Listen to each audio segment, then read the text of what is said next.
नमस्कार मित्रों, मैं बलवीर राणा अडिग और आज की मेरी गज़ल सामयिक विषय पर है। तो लीजिए, मतलब ये है कि शिक्षित क्या हुए कि घरानों में बट गए। शिक्षित क्या हुए कि घरानों में बट गए, एक छत वाले अलग मकानों में बट गए। विकास एक सतत प्रक्रिया है और इंसान का उद्देश्य यह होता है कि हमेशा वो आगे बढ़े, विकास करे, शिक्षित हो। लेकिन इस विकास के पीछे हमने बहुत कुछ जो पाया है, उसके पीछे बहुत कुछ भी खोया है। शिक्षित क्या हुए कि घरानों में बट गए, एक छत वाले अलग मकानों में बट गए। विकास में यूं उड़े गांव की तमाम पंछियां, शहरों को गई और बियावानों में बट गए। शहरों को गई और बियावानों में बट गई। और गरीबी जब थी, जब चिथड़ों में थे, तब परिवार एक था, और जैसे ही सूट बूट में हुए, परिवार चिथड़ों में बट गया। और यह जग जाहिर है, हर परिवार इसी जद्दोजहद से जूझ रहा है। विकास में यूं उड़े गाँव की तमाम पंछियाँ, शहरों को गई और बियावानों में बट गई, बियावानों में बट गई। जब तक चूजे थे एक घोंसले में चहकते थे। जब तक चूजे थे यानी बच्चे थे, एक घोंसले में चहकते थे।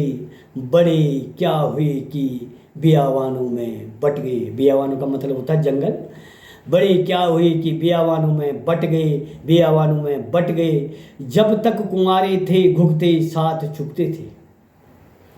घुघता हमारा एक पहाड़ी पक्षी है, और इसके नर रूप को घुघता और इसके मादा रूप को घुघती कहते हैं।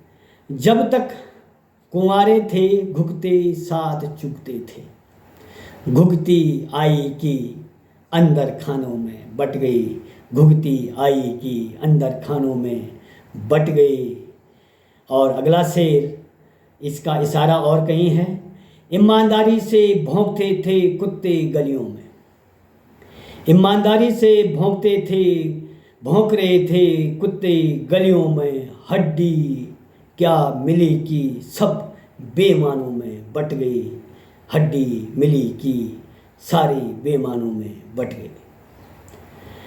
शिक्षित क्या हुई कि घरानों में बट गई, एक छत वाले अलग मकानों में बट गई। ईमानदारी से भौंक रहे थे कुत्ते गलियों में। हड्डी मिली कि सारे बेईमानों में बट गए। और आखिरी शेर, और देखिए कि कल तक सारी बस्ती एकजुट थी अडिग।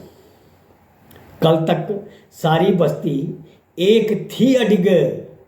चुनाव क्या आया कि नेताओं की जुबानों में बट गए। चुनाव क्या आया कि नेताओं की जुबानों में बट गई।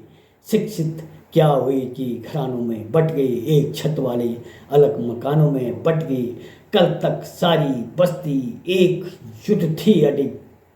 चुनाव आया कि नेताओं की जुबानों में बट गई, नेताओं की जुबानों में बट गई। धन्यवाद, नमस्कार, जय हिंद।